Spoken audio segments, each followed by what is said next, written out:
Hello, and welcome to today's webinar, New Directions, How to Navigate the COVID-19 Pandemic as a Person of Color Living with MS.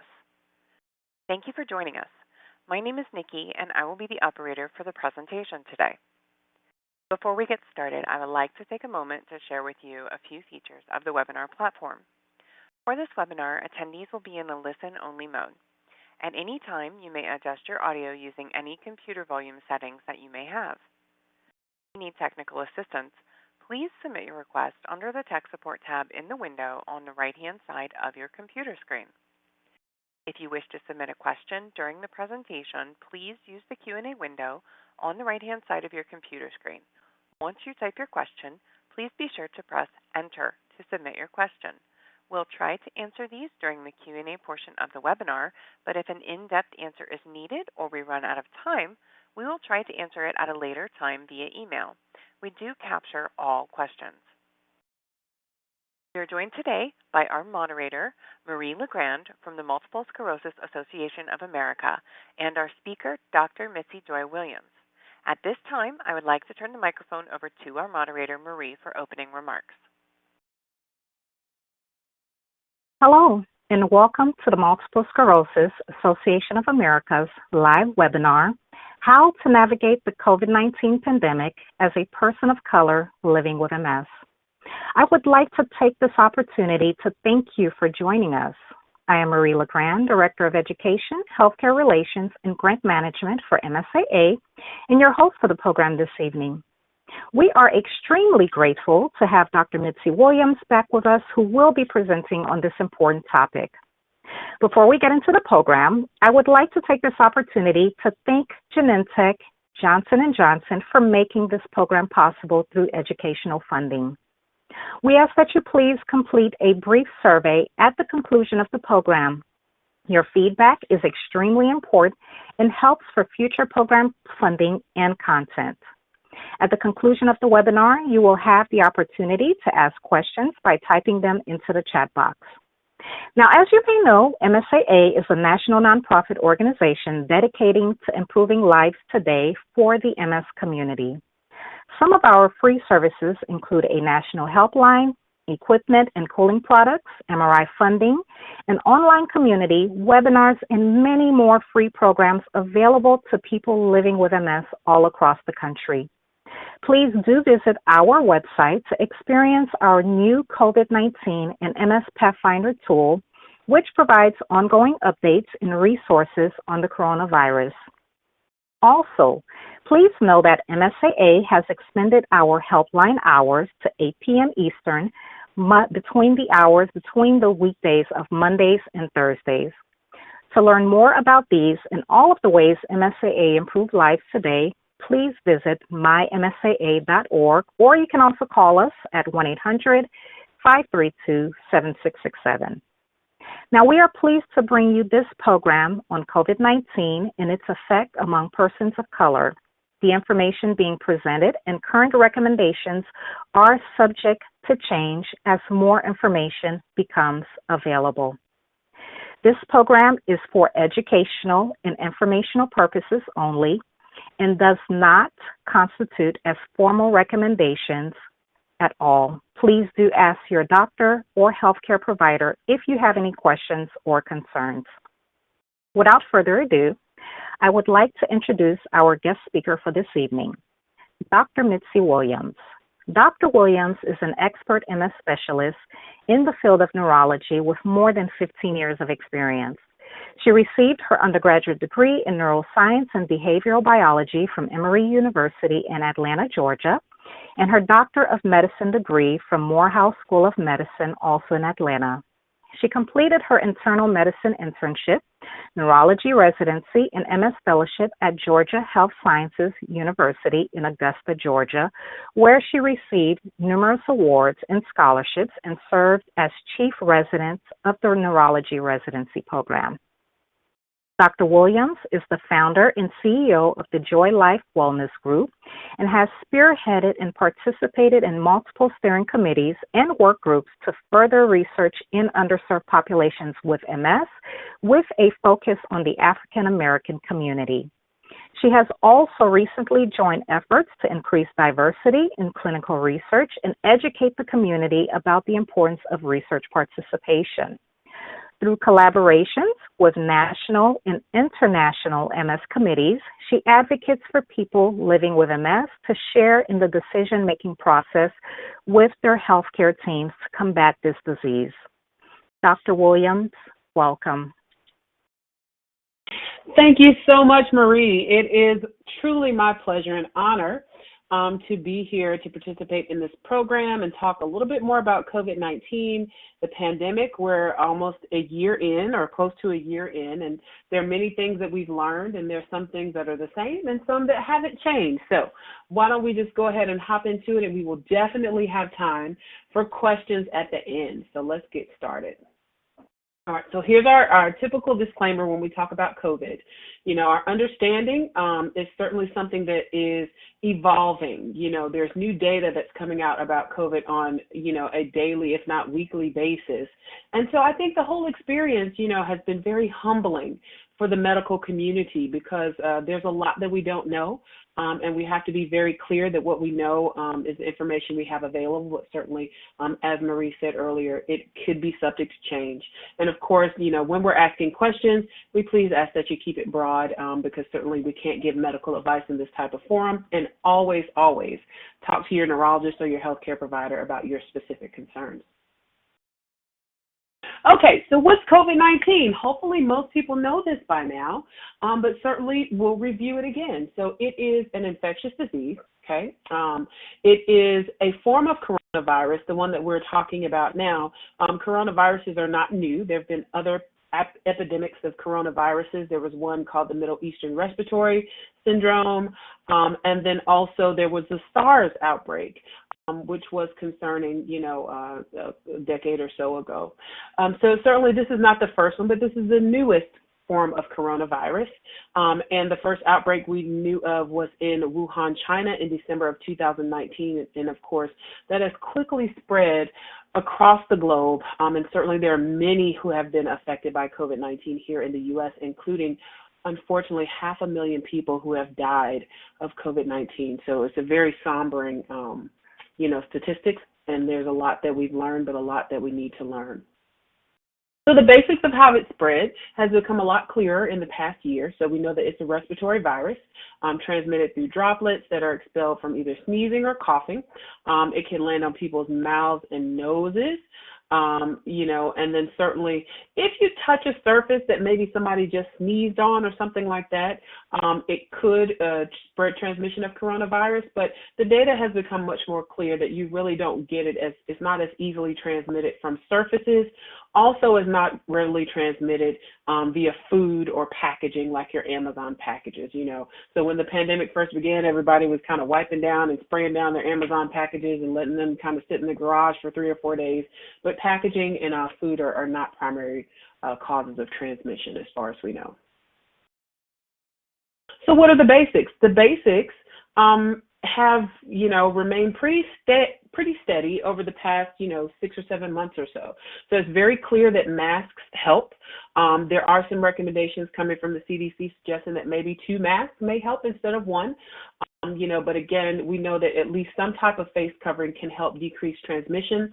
We know that washing your hands with soap and water for at least 20 seconds, and there have been plenty of YouTube videos about what songs you can sing to that last that 20 seconds, you know, whether it's a chorus to your favorite song or happy birthday or what have you. And then, of course, social distancing also makes a difference if you're around people who don't live with you. So trying to maintain that social distancing and avoiding crowds or large groups of people, although there also have been some statistics that suggested that at least in the latter part of last year, that much of the spread of COVID was from small gatherings in people's homes, like maybe 10 to, you know, 8 to 10 people, you know, who came over to watch, you know, watch a game or something like that. So again, in terms of being careful with people who don't live in the house with you is still very important to decrease spread. So it's a delicate balance, right? We want to stay calm. We know that we have to live, that we do have to go out and do things. You know, we have seen openings and closings and reopenings and closings depending on how severe the pandemic is. But I think that we have to maintain that balance of staying calm and doing our daily activities, but also realizing that we do still need to be careful. So Marie will come and help facilitate our poll question. All right. So, do you know of anyone that has had COVID-19 over the past year? Let's see what folks are saying.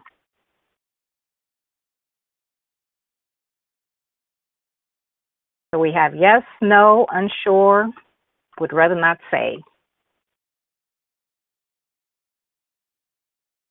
Okay.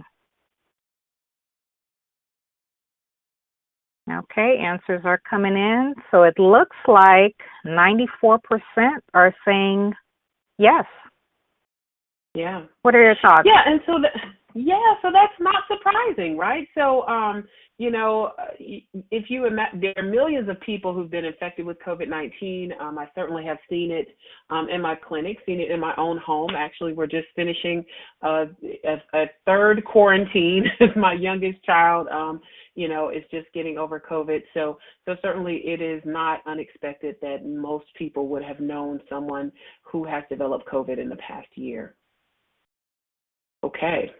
So with that being said, if you know someone who has COVID, and if you hear of stories, whether they're on the internet or from friends and families, I think it's important to recognize that anyone can be affected, right? So, both of my children have had COVID. I've got a 7-year-old and a 3-year-old. And, we used to not think that children could get COVID, but we know that children can get COVID. We know that people who are healthy can develop COVID. We know that people who have comorbidities may have poor outcomes, but certainly, again, anyone can get a COVID. And even if you're a person who's young and healthy and you don't have symptoms, it does not mean that you can't pass it to someone else, right? So a lot of the efforts surrounding safety are not just focused on you and how sick you may or may not get, but also the effect that we have on those around us.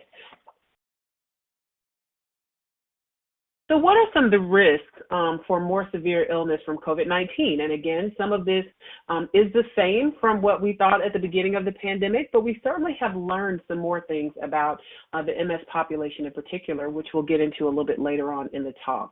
So we know that adults over the age of 65 are certainly at risk for more severe outcomes. And then people with, these comorbidities, meaning other diseases or chronic conditions such as cancer, certainly chronic kidney disease, heart conditions. Obesity is an independent risk factor. So for young people who are otherwise healthy, if they are obese, they could be at risk for worse outcomes. And that's something that certainly was a surprising finding, throughout the course of the pandemic. And then, of course, there are other diseases. Smoking can put you at risk, type 2 diabetes. So many of the risk factors that we see for a lot of poor outcomes, we also see with COVID. And again, there are some groups that are particularly vulnerable, which was the point of having this type of discussion, because we see that there are disparities in certain populations that although they make up small numbers of our overall U.S. population, they certainly make up higher numbers of those who are developing COVID, having poor outcomes, and even higher numbers of the risk of mortality or death related to COVID-19. So let's talk about COVID-19 in minority groups.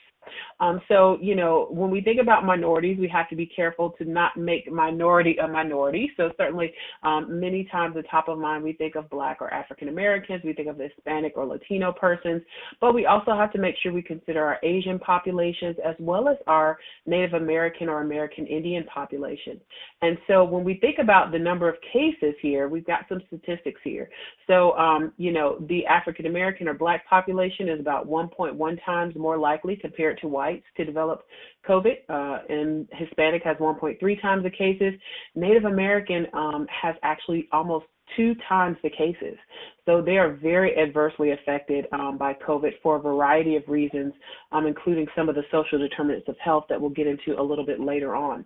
We also see much higher hospitalizations in the Native American, Black, and Hispanic Latino groups, again, highest in the Native American group with 3.7 times more hospitalizations than our white counterparts here in the U.S. Blacks are right around 3 times, and then Hispanic, Latino are a little bit over 3.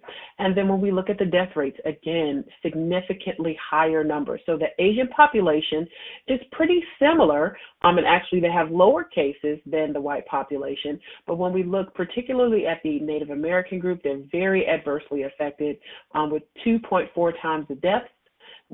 Blacks have about 2 times the deaths, and Hispanic Latino groups have about 2.3 times the death. And so that's something that's definitely become much more clear over time, that even though these groups make up smaller percentages of the population, they definitely make up a higher percentage of those who have what we call morbidity, meaning having to go into the hospital, and mortality or death. And so this is something that definitely needs to be addressed. So let's kind of break it down, and this again is some of the same information that we talked about when we had this discussion kind of earlier last year, or in the middle of last year.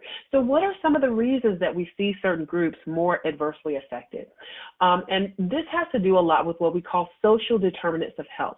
So our healthcare outcomes are not only based on our actual health condition, meaning whether we work out, eat a healthy diet, etc., but there are what we call social determinants of health that can very significantly impact health outcomes that are really independent of actually what kind of shape you're in, so to speak. So when we talk about social determinants of health, things like living in densely populated areas. So minorities tend to live in more densely populated areas. So if there are more people, there are likely more people who have COVID, who may be transmitting COVID to other people, okay?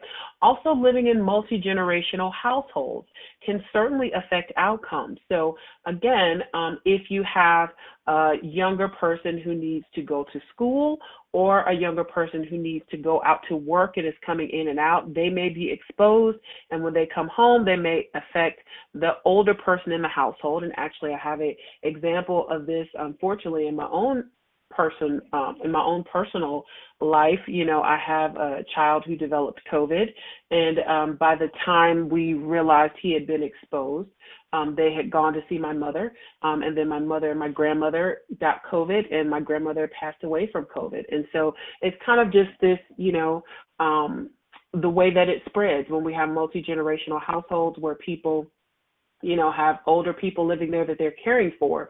Everyone there is, you know, can potentially be at higher risk. And then when we think about things like food deserts, so when we talk about our overall health condition in terms of the comorbidities like diabetes, hypertension, food deserts, meaning there are often places that don't have a grocery store.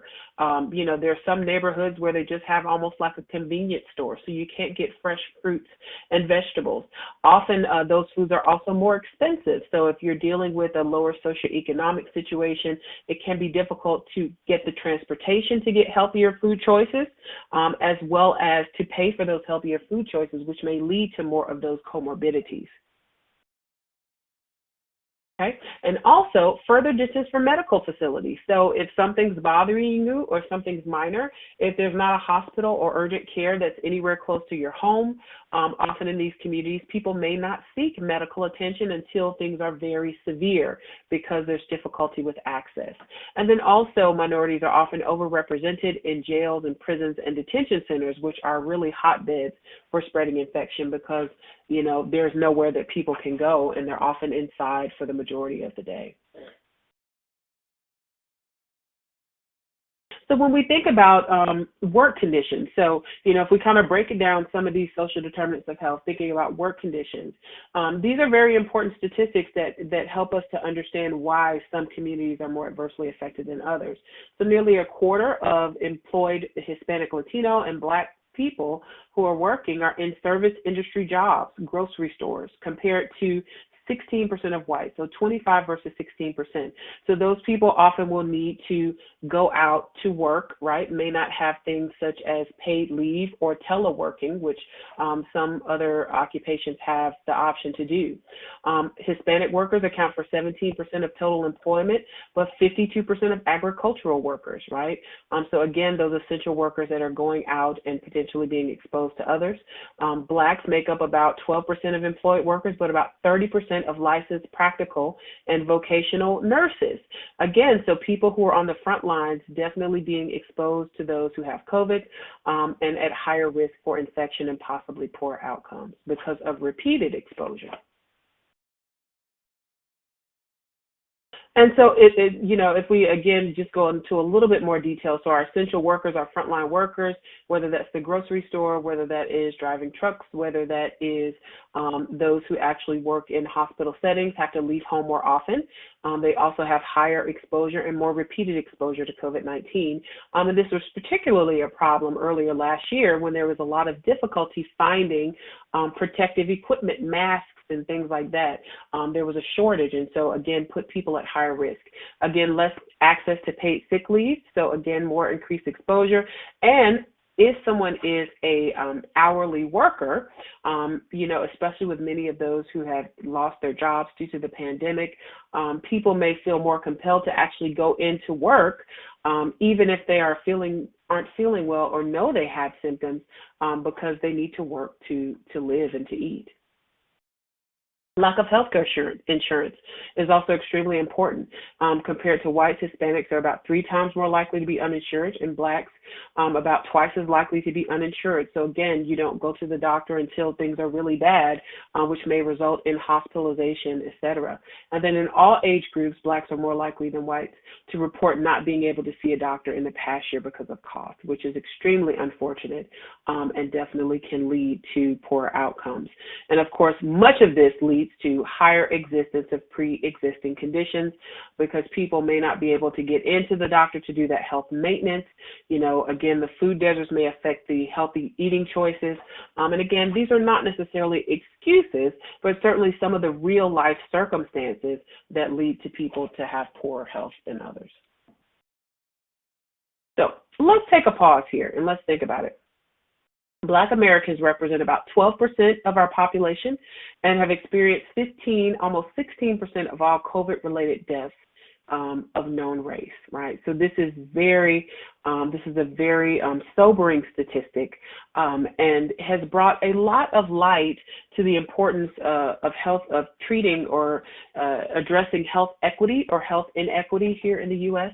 And hopefully this will be a springboard for change moving forward to help decrease health equities and improve the care that all people, not just with MS, but all people in the U.S. receive. So what are some resources and what are some campaigns that are targeted toward improving awareness? This is a really cool one called You Will See Me, and you can see the website that's there. And it's an educational campaign that is in conjunction with the CDC, and it focuses on the importance of wearing a mask. In the beginning of the pandemic, there was a lot of confusion because there were some, sources that were saying we didn't need masks.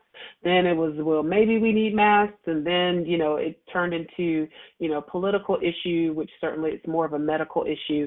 But certainly we know that masks do help decrease the transmission.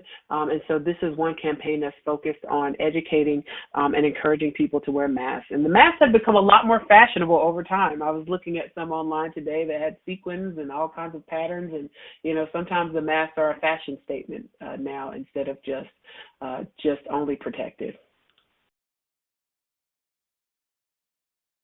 Okay.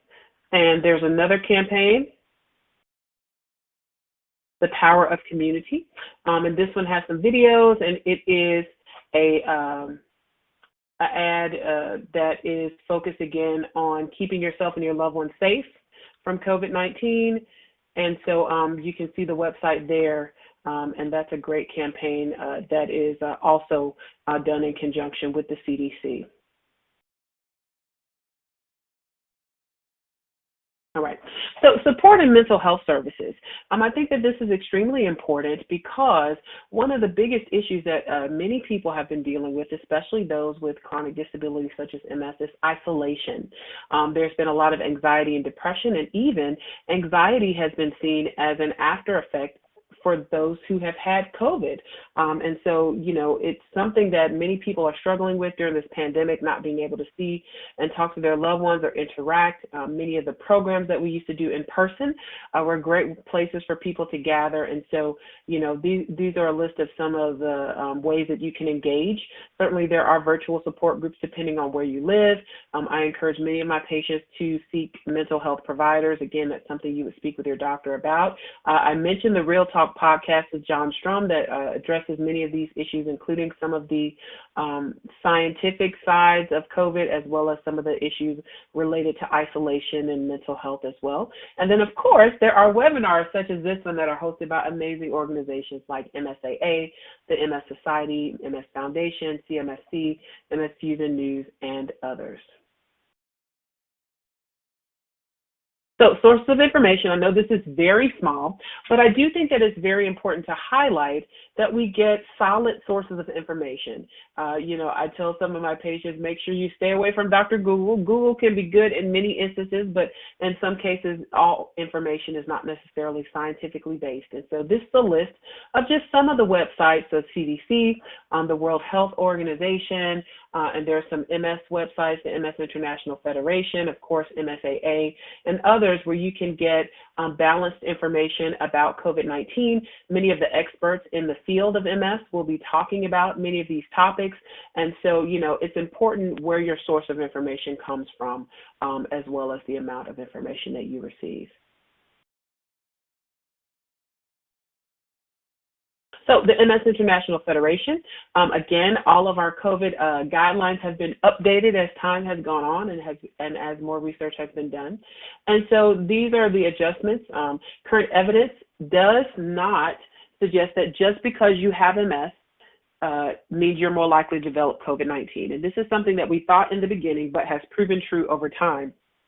There are multiple registries, one here in the U.S. that's collecting information about people with MS who have COVID, and also many around the world. So there's a British registry, an Italian registry, a German registry. And so there's been a great deal of collaboration and sharing of information to try to figure out the trends of what we're seeing related to COVID-19 and people living with MS. So number one, again, having MS itself does not make you more likely to develop COVID-19 or to have more severe illness from COVID-19, just having MS, okay, which I think is very important to highlight. But some of the most recent research, especially some of which was presented in one of our large scientific meetings back in the fall of last year, is that there are several groups of people with MS that seem to be more susceptible to having a more severe case of COVID, okay? And this is a listing here. So people with more progressive disease, those who are over the age of 60, which is kind of in line with what we see in the general population. Men with MS tend to have more severe outcomes, and also men in the general population tend to have more severe outcomes with COVID. So those two are still in line with what we generally see. Black people with MS and possibly South Asian people with MS, again, in line with what we see in the general population.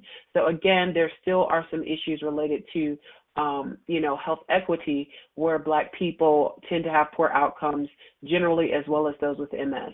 Another group of folks that tend to have more difficulty with more severe COVID outcomes are those with higher levels of disability. And here it lists an EDSS score of 6 or above, which translated means if you have difficulty walking. So the EDSS scale is a scale that we use to measure disability. And oftentimes if someone has a score of 6, it means that they have enough difficulty walking that they need a cane or a walker or some type of assistance to walk for any significant distance. Also, people with obesity, diabetes, and heart disease or lung disease, again, more in line with what we see with the general population. And then people taking certain disease-modifying therapies for their MS, and we have another slide that will address that, okay? So most of these groups of people within MS are very similar to what we see in the general population. The addition that's more pertinent to MS are those with progressive disease, those with higher levels of disability, and men, okay?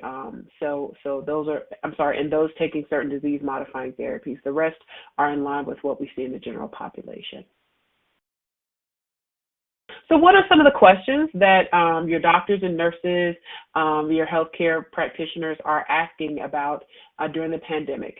So certainly some of the questions: do disease-modifying therapies place patients at more severe risk for COVID infection or for more severe cases of COVID? Are there considerations we need when starting treatment?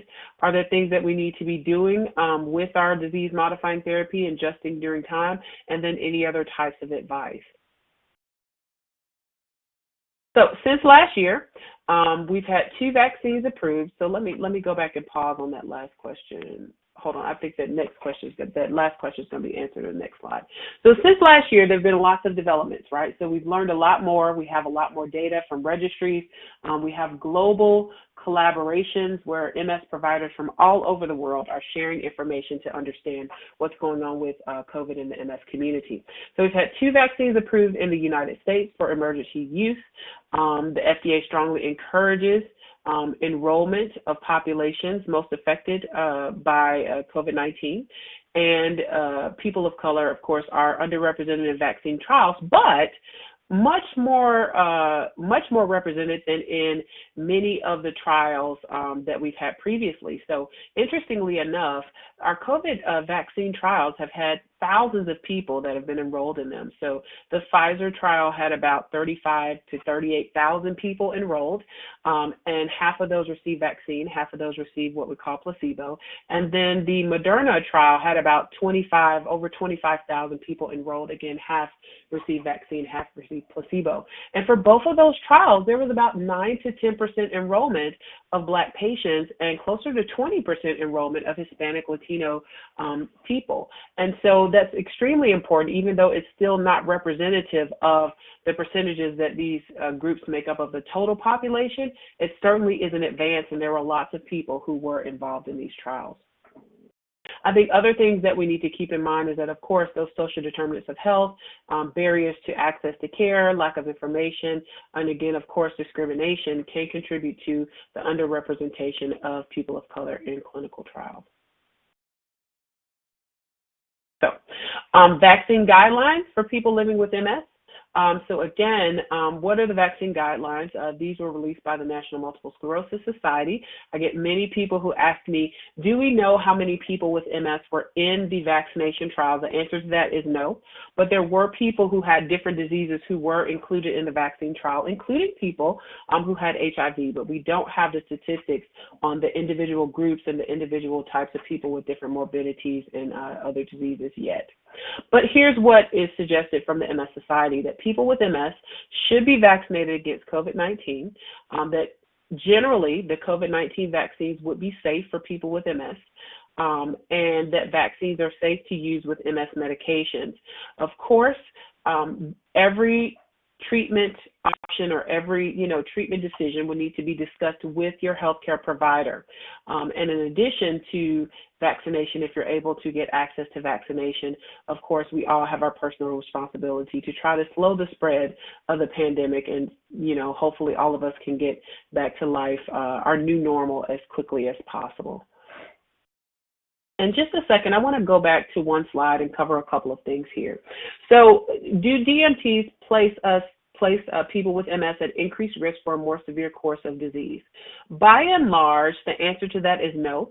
There is an exception that we've seen so far. There was data that was presented at our global meeting, again in the fall of last year, that suggested that patients who were taking what we call B-cell therapies, which would include medications like ocrelizumab or Ocrevus, and Kesimpta, which is a B-cell therapy, as well as rituximab, that they may be at risk for a more severe course of COVID-19. There's a lot that we don't understand or know about what that risk entails, but certainly that's something that healthcare providers are looking out for. Of course, we do not recommend anybody comes off their therapy, but have a conversation with your doctor about it. And that means that those people on those therapies are not necessarily at increased risk to develop COVID, but if you do develop COVID, you may have a more severe course, and that did not include more mortality but there were more hospitalizations.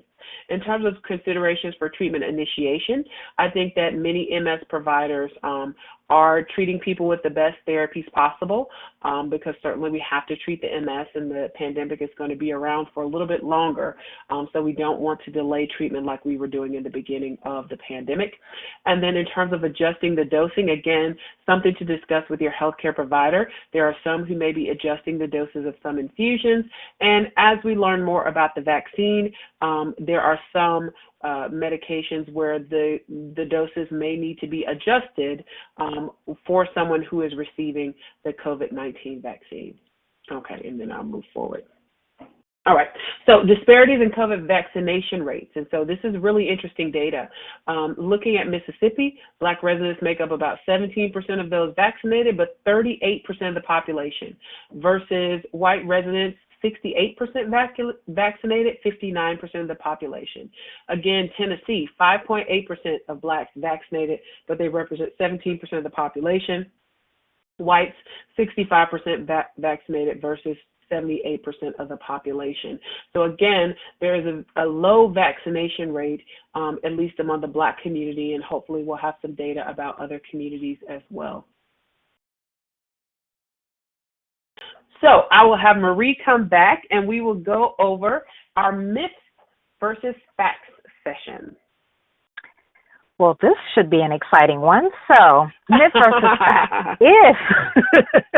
If you've already had COVID-19, you don't need the vaccine. You're good.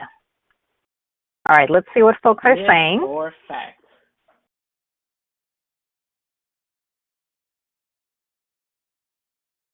Okay, so far, it's a myth, okay.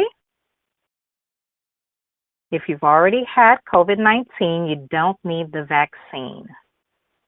Okay, looks like myth is in the lead. What are your thoughts, Dr. Williams? Absolutely. So that absolutely is a myth, okay?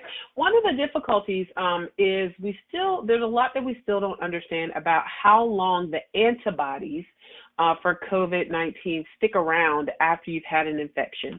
Some studies suggest that the antibodies that you may be protected for 3 months. Some studies suggest you may be protected for 5 months. And so generally, if you have had COVID-19, it does not mean that you do not qualify for a vaccine or that you should not consider getting a vaccine, because you may definitely have benefit from being vaccinated. All right, next up. All right, so next question. If you get the vaccine, you don't have to wear a mask anymore. I don't know about that one, but let's see what folks are saying about this question. Let's see, myth Is or it a fact? myth or fact? Unsure, would rather not say. Okay. All right. So myth in the lead, okay. Okay, myth is definitely in the lead.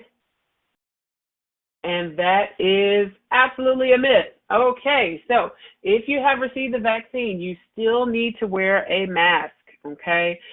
So again, there's a lot that we are still learning about the vaccine, but certainly about the vaccine and about COVID transmission. We're also hearing a lot about new strains of COVID, which viruses often mutate. That's kind of how they do. That's why you have to get a different flu shot every year if you get the flu shot, because viruses do mutate. But, you know, as of right now, the recommendations are you still need to wear a mask if you have received the vaccine. Okay.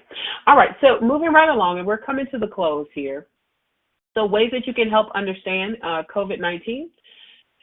So certainly for people living with MS, there are surveys that are available through organizations such as iConquerMS to help understand, you know, people's exposure to COVID-19 as well as what studies need to be done. There is an autoimmune COVID-19 registry.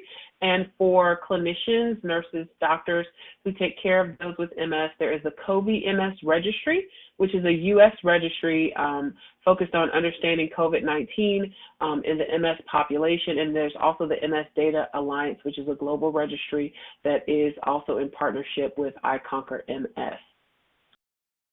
Last couple things, the National African Americans with MS Registry rolled out in September of this year, which we're very excited about. And so we're encouraging people who want to be involved in research to take a look at the website for this and consider registering. It's a questionnaire that is quite involved, but extremely important to understanding MS in the Black community and decreasing some of those health disparities. And this is how you find me. I am the nerdy neurologist on most places, and I always try to post things that are educational about MS, and of course, advertise wonderful programs like this one, where we're providing education to the MS community. And finally, I end every presentation with this slide. It says, all I need is peace, love, and a freaking cure for multiple sclerosis. Thank you so much for your time and your attention on this wonderful Wednesday. And I will hand it back over to Marie, and we will open up for some questions. Wonderful. Well, thank you so much, Dr. Williams, as always, for this very informative presentation. So as Dr. Williams mentioned, we have come to the Q&A portion of our program. And so the first question that we have, Dr. Williams, you spoke a lot about who COVID-19 can affect. We have a couple of questions related to that. So the first one, is there any relation on how COVID-19 and MS affect people of color worse as in their progression and debilitation? So the short answer to that, if I believe I'm hearing the question correctly, the short answer to that is, does COVID-19 have an effect on the actual MS? The answer to that is that we don't know. There are some symptoms, and there have been recent studies that have been talking a lot about what we call long COVID that now has a new name that I believe is called PAX or something like that. But there are a significant number of people who, after they have been infected with COVID-19, do experience long-term symptoms. So for many, it is a chronic disease. And there are people who, even though they've gotten over the acute infection, will experience symptoms like brain fog, also heart issues, lung issues for many, many months after infection. So we don't know that COVID actually worsens MS, but certainly if someone with MS has symptoms like cognitive problems and they develop COVID and have, that brain fog, it may worsen some MS symptoms that are already there. In terms of the reverse part of that question, does having MS and being, for instance, a Black person affect your outcome with COVID? So far, the data suggests that Black people with MS do have a more severe outcome with COVID once they're infected. So again, it doesn't increase your risk for developing COVID, but certainly increases your risk for a poor outcome. Hopefully that answered the question. It does. Thank you so much. Okay, so the next question that we have, is there any data yet on how COVID-19 affects the neurological system? The other part of that question is, does it mainly affect the respiratory systems and vascular systems? Yeah, so there is actually interesting data suggesting the effects of COVID-19 on the neurologic symptoms, some of which we don't understand, some of which we don't. Some of the significant symptoms that we've seen related to COVID have been strokes. Many of that related to the fact that COVID makes the blood a little thicker. So people develop blood clots, which can cause strokes. So there are a significant number of strokes. There have also been autoimmune conditions such as Guillain-Barré, which is a condition that affects the muscles and causes weakness and numbness. And we've also have a lot of folks that are trying to understand the whole brain fog and the cognitive problems, the thinking problems that people with COVID had, which obviously is a brain issue, but we don't really understand what part of COVID is causing that. Okay. All right. So if you've had COVID before, can you get it again? So the short answer is yes. There are studies that initially suggested that the reinfection rate is very low, but there are people that are looking into this again. I certainly have seen cases where people have been reinfected, and I think we're learning more about how often that occurs now that testing is much more widely available. Wonderful. All right, Dr. Williams, in Georgia, many people do not feel comfortable getting the COVID vaccine. What do you say to patients who do not want it? Right. So at the end of the day, certainly we can't make medical decisions for other people. I think that with any type of treatment, we have to weigh the risks versus the benefits.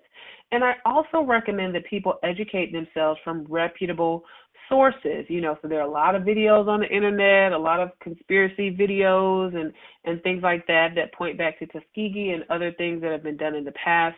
I think the most important things are to educate yourself, to recognize that although the vaccine was developed very quickly, the technology to create the vaccine had been studied for many, many years before it was actually created. And certainly we aren't going to know about long-term effects of something that is brand new, but certainly there is a significant amount of data that suggests that it can significantly decrease the risk for COVID, and we don't want to develop COVID if we don't have to. Good to know. Are there any organizations that specialize in making referrals to mental health providers of color?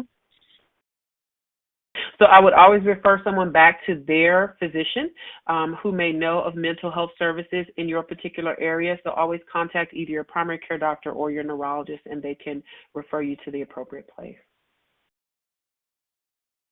I know you mentioned that anyone can get COVID-19. I hear that people with pre-existing conditions can experience more severe sickness from COVID-19, but I do see in the news that even young, seemingly healthy people have died because of COVID. Do we know why that is? We don't, and that's one of the reasons that I said this has been very humbling for many in the medical community, because there's so much that we don't understand. And I think that, again, underscores the fact that we can't play around with it, right? That it is serious, and we can't assume that just because you are young and, healthy, so to speak, that you will automatically have a very quick recovery from the disease. Okay. Another question. So, being a woman of color with different illnesses and already on a cocktail of medications, I already decided this vaccine would have to wait. My immune system is weak and I don't want to take any chances. Are there any testing done on MS patients yet? So again, there is not data from the studies that tells us how many people with MS actually received the vaccine who were in the clinical trials. So we don't have that information yet. Again, I always recommend someone, always go back to their healthcare provider and weigh the risks versus the benefits. And again, in the majority of cases, the potential benefits may outweigh the risk. But again, everyone has an individual decision to make. Just make sure that you speak with your healthcare provider about it. Okay. Just another question related to that, but slightly different. For those living with MS, are they more susceptible to hyperimmune reactions to the vaccine? Do we have any information about that yet? So great question. So far, we have not seen that, and there have been, I think, over 1 million people in the U.S. Who've been vaccinated, many of them frontline workers, as well as those over the age of 65. Again, we do not have the data on how many of those actually had MS. The immune responses have been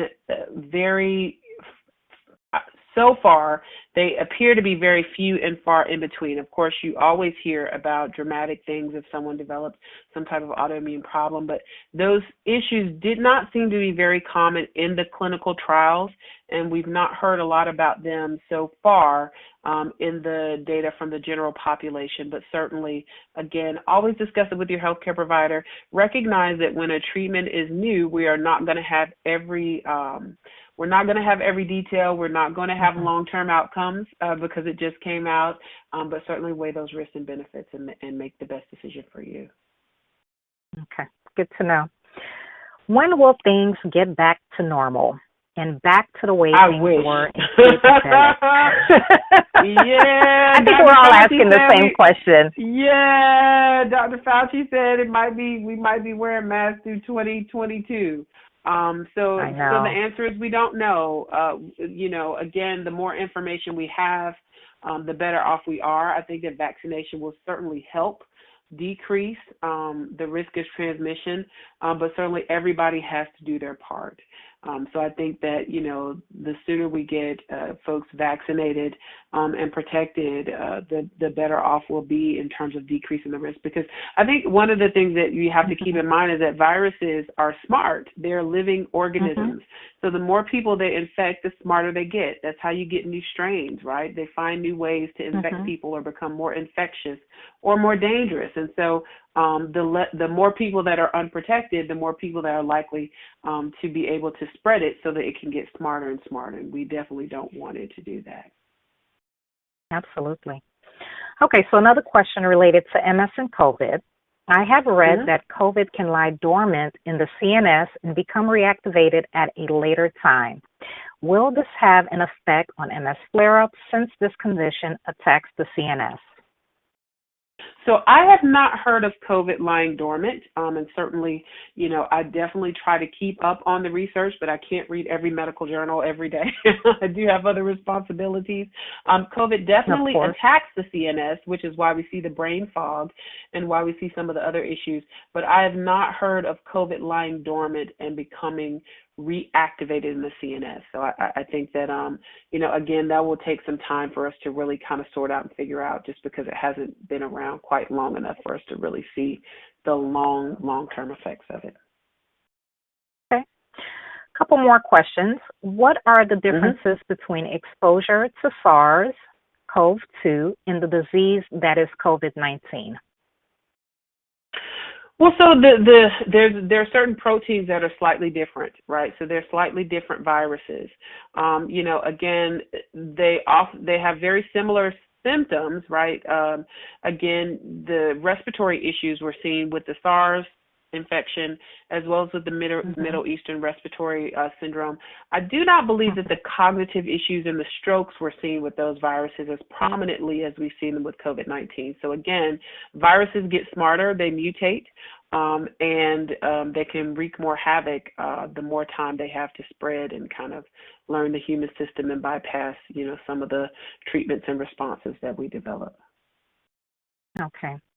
Another question related to that. Can treatment used for SARS or MERS be used for COVID-19? Not to my knowledge. Not to my knowledge, and I don't recall what the treatments were for those conditions. I think they were largely supportive. But again, the treatment for COVID-19 has improved. There are certain antibodies that people can receive, antiviral medications that people receive in the hospital, steroids. So the protocols have improved and the outcomes have improved, but I'm not aware of specific treatments for SARS. Certainly, I would suggest if there were, that they would have been used very early on, and there weren't any that were used early on. Okay. And the last question that we have for the evening, could you please explain how PCR tests work and what that might mean as we differentiate infection and exposure? So I'm not an immunologist to the degree where I can give you a detailed explanation of how PCR tests work, but PCR tests are basically more specific tests when we're looking for certain types of infections. The rapid tests that people often receive that are done within 30 minutes, there are multiple kind of data sets that are suggesting that they're not as accurate as they should be. The PCR test is the most accurate test that we have right now for COVID infection. So if you want to be sure if you have an infection, the PCR test, which usually takes a day to several days, is the best way to go. There have been false negatives with some of the other tests, as well as false positives. And then in terms of, antibody testing, that is also becoming more prominent, where you can actually test in the blood for antibodies. So if you've had an infection, they can test for antibodies to see if those are present, showing that you've been exposed. One of the difficulties that we've seen is that the antibodies can disappear within a couple of months. So someone can, again, temporarily develop antibodies from COVID, but then no longer have that protection after a short period of time, which is why vaccination has become so important, because we know that for many, the antibody and the immunity you develop to COVID after an infection can be short-lived in some cases.